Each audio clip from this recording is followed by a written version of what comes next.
Hello everyone and welcome back to MPS Talks. We've had a short hiatus while promoting and launching some amazing initiatives for Milford Public School. But we're back with a new episode of MPS Talks. My name is Matthew Joseph and I'm the Director of Digital Learning, Innovation and Technology here in the Milford Public Schools. It has been great to be able to work with the amazing educators this year in Milford. Now, I had mentioned some of the initiatives and I am thrilled to announce that our school committee and our finance committee support our mission to afford our students the opportunity to utilize the most recent technology every day in class. All of our students in grades 3 through 9 next year will have the use of a Chromebook every day, and our hope is that our 6th through 9th graders will have the opportunity to bring them home each night. In addition, we are ensuring all of our schools will be fully wireless for the start of next school year, and doing that will increase our exposure to digital tools for all of our learners and educators. During the last few months, I've had a chance to meet and talk about our vision and our digital leadership in many community members and in educators and in many forums, and what kept coming back to me was the question, well, what is digital leadership? So I had to think about that for a minute, and I took time to research and look at many different avenues of digital leadership. And during my time in Milford, I have a few opportunities to share some of that. And I'm going to share that topic today as part of this MPS Talks. Our main goal as educators is to ensure the best education possible. And for here in Milford, that's over 4,000 students who walk through our door every day. And in today's fast pace of education and information gathering, digital learning technologies can enable our students to grasp concepts more quickly and fully and connect those to theory and application more adeptly. And by doing this, we'll be able to engage the learning of all of our students. That is exciting. And having that environment provides our Milford students the one-to-one digital learning devices that they're going to have, will also assist our teachers with the increase in techniques that they'll be able to use in leveraging their instruction time with the students they have in front of them. This will also facilitate the widespread sharing of knowledge, not just within the classroom, but within the school and within our community. And this environment will allow for more personalization and accessibility and blending learning opportunities for all of our students. So I've said a lot of things, and you're probably thinking, what do you mean by personalization? Well, digital leadership, or digital learning offers an unprecedented ability to provide educational experiences that are tailor-made for each student.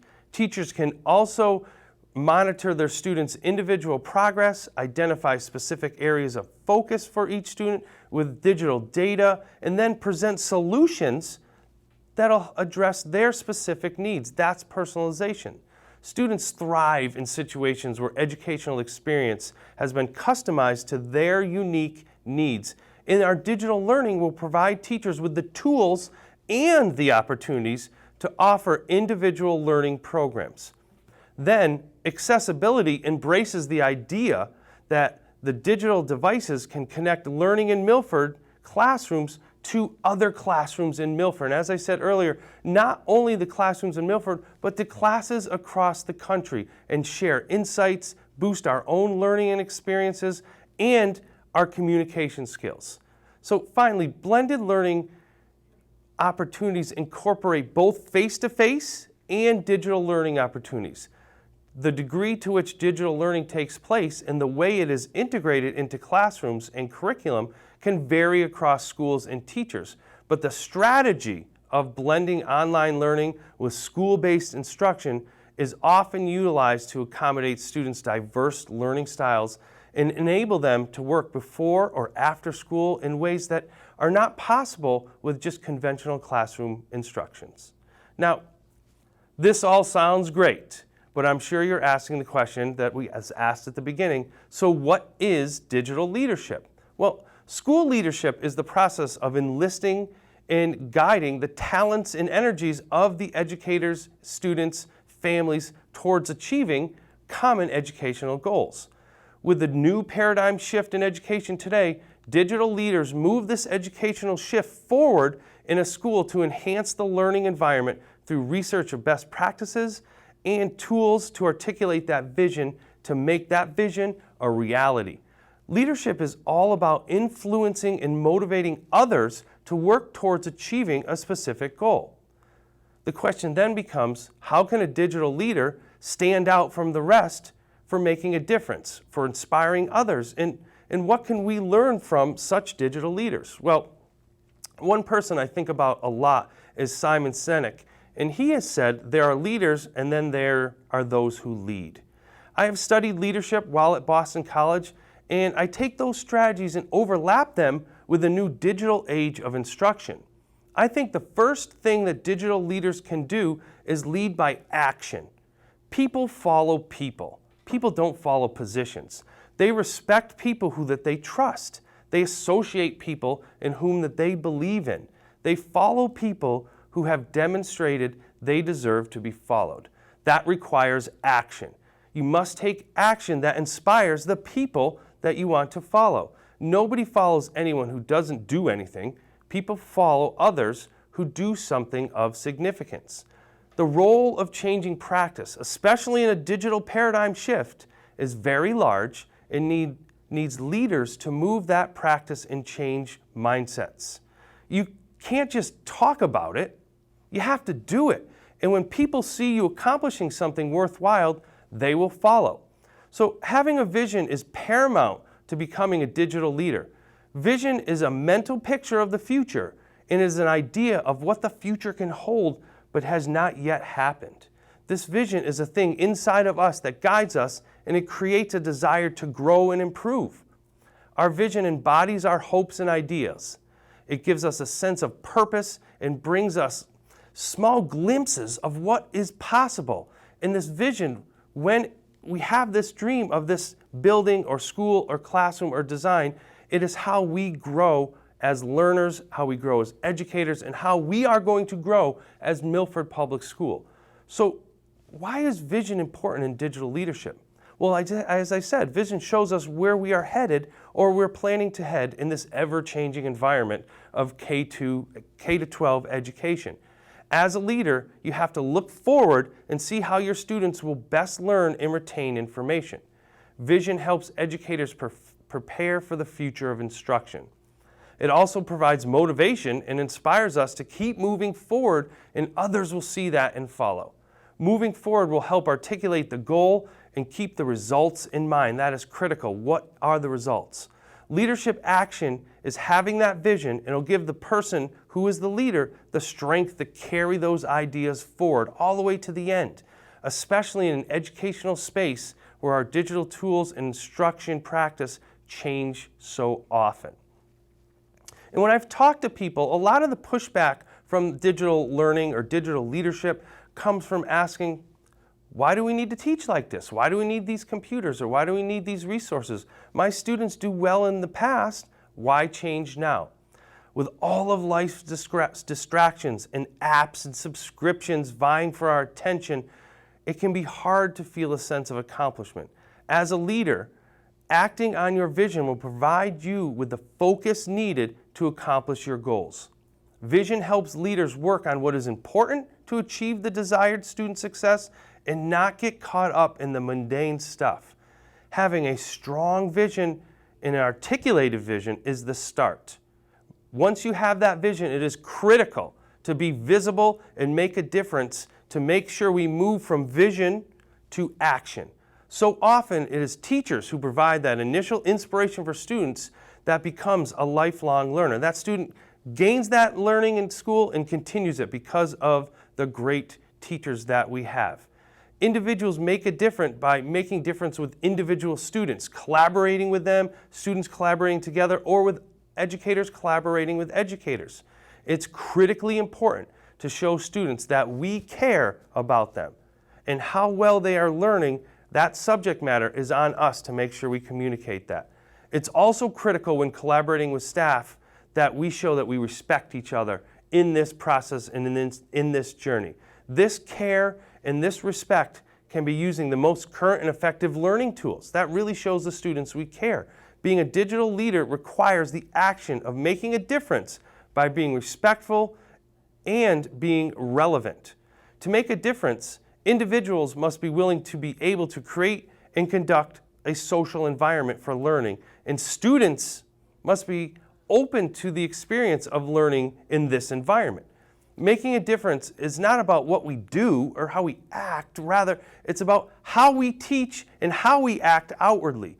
What matters for our digital leaders is to create a supporting and caring atmosphere in which they can inspire their colleagues or inspire their students to become more confident, more motivated, and develop our critical thinkers. Once we have our critical thinkers, we're going to promote effective learners in the process.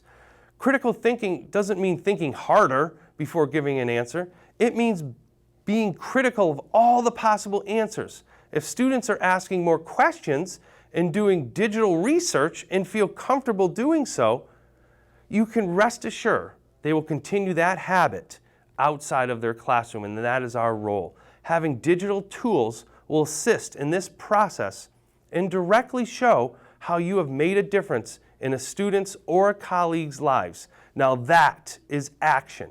If you have a strong vision and then bring that vision to life, you will be adding value to the educational culture, and we add value to others when we truly value and make ourselves valuable to other people. The premise of adding value to the lives of our team members, colleagues, or students is because you have something useful to add. The leadership action of adding value is about being able to open the door to a better opportunity for either students or colleagues. As a leader, you have to listen, which is another leadership action, to understand those who are following. Many leaders are too quick to take charge and set a course. The good digital leaders take the opportunity to listen what every person believes is important, and then leads and adds value to the school or adds value to the district.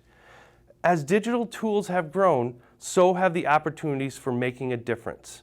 The leader must recognize students' or colleagues' needs and then use the digital tools for learning, presenting, or even sharing information. A digital leader believes in himself or herself and highlights the why of the journey, and in turn cultivates the positive change as well as provides more in-depth recognition that supports the vision that was set forth. It also allows the leader and the team to realize that what we've worked on can be replicated. If we do a one-off, that's not leadership. We need to replicate that. We often get scared by trying new things, but once something is working, someone else will jump in and help out, and now we have a team atmosphere. It's a lot easier for other people to jump in and follow when they've seen success. Jumping into the digital environment makes this ingredient even more important. Dwight Carter said, "By taking risks and reflecting on the results, leaders create a culture of risk-taking in a school that affects both students and professional learning. Everything that is worth doing involves risk." Another quote, Wayne Gretzky, great hockey player, once said, "You miss 100% of the shots you never take." Successful leaders aren't just taking risks with no vision, they are calculated risk takers. They realize the importance of taking risks and are willing to try something, even if it doesn't succeed. They are not going to jeopardize the future of their colleagues. These leadership actions will move a vision into reality. So let me wrap up with this. Digital leadership represents a dynamic shift from how schools have been run and structured for over a century. What started out as a personal use of technology has become a systematic change for every facet of leadership and for learning. Digital leadership can then be defined, I guess, as establishing the direction, influencing others, and initiating sustainable change through the access to information and establish relationships to anticipate changes pivotal to school success in the future. It requires a dynamic combination of mindset, behaviors, and skills that are employed to change or enhance school culture through the assistance of technology. So thank you for tuning in. It has been a great opportunity to share these thoughts with you. Again, feel free to look back and see some of our past episodes or follow me on Twitter @Milford_Tech. Have a great day.